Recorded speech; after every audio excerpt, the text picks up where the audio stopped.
From 8 p.m., this is the Dinner Party Download. It's time to meet our guest of honor. Yes, and this week it's singer-songwriter Conor Oberst.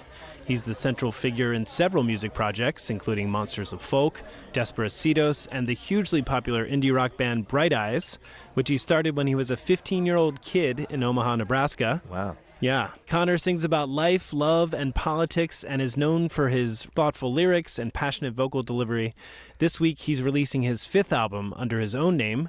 It's called Upside Down Mountain. And when we met, I started by asking, what is an upside down mountain? I guess just the idea of the human condition and how we're all maybe on our own little mountaintops. You know, the old saying of born alone and you die alone. Yeah. And might sound a bit morbid, but I think it's a good thing to come to terms with. And then there's also like this place in France.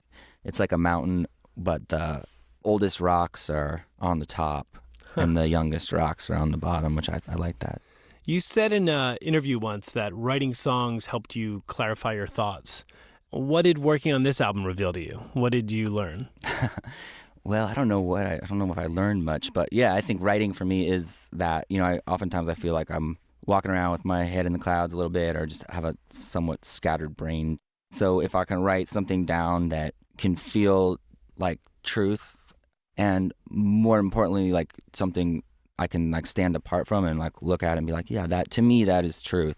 Those are my favorite moments in when I'm working on words and lyrics, and or that's the kind of feeling I'm always striving for. Yeah. Don't always get there, obviously. Let's play radio producer. If I was going to bring some music up when you were talking about one of these truths that you stumbled upon, okay. Is there any of the song in particular, any turn of phrase or any moment that... Well, the song that is released now, you know, it's called Hundreds of Ways, and, you know, that's basically that idea of no matter what is happening, no matter the chaos and all the sort of negativity in the universe, you know, it's up to the individual to find coping mechanisms and to find ways to, because I mean, there's not too many choices. You can curl up into a ball, or you can exit the stage, or you can find your way through to tomorrow.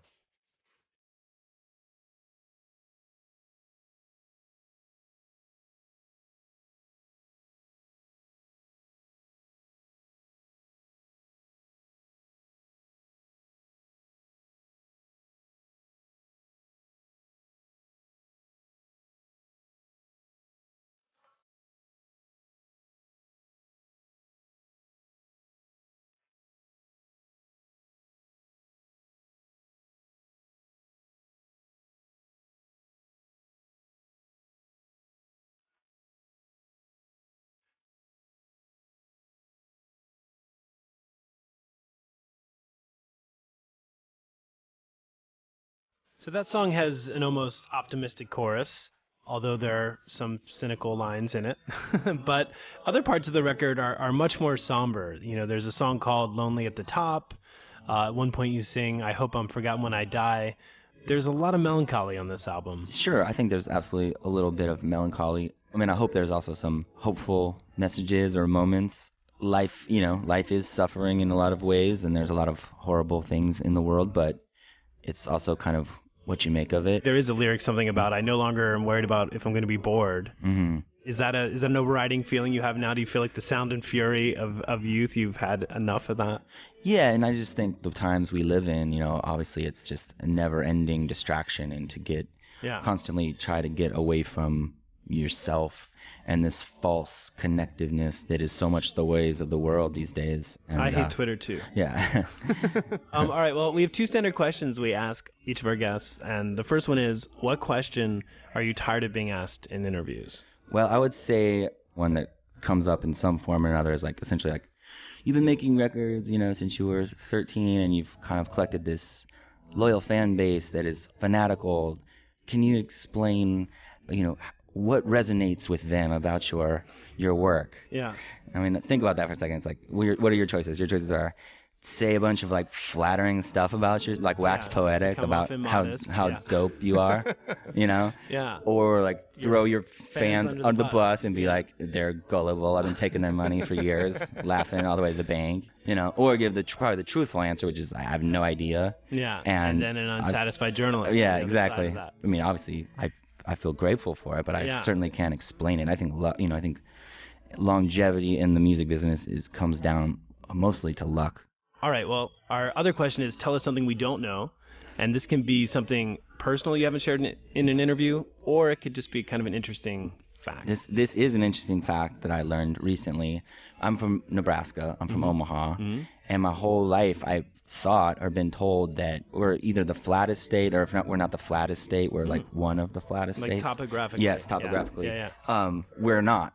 We're not the flattest you're state. not the flattest No, there's like a state. new study that they did at like University of Kansas, who's also extremely flat state. I think they were trying to claim they were the flattest. Wow, race to the bottom. Yeah, exactly. Yeah. So take a guess. Well, first take a guess at the flattest state.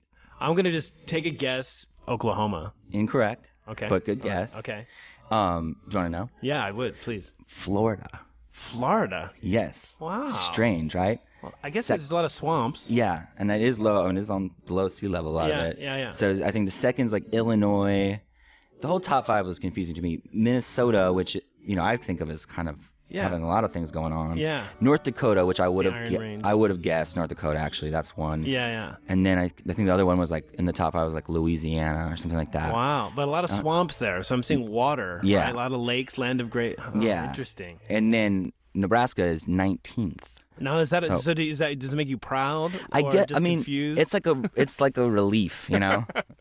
Do you feel like that's part of the reason you made an album about a mountain, because as a Nebraskan you feel a little insecure about your state's? Maybe so. I want to redefine I want to redefine our idea of mountains, Right. to make us all in the Midwest feel a little better. True love, it hides like city stars.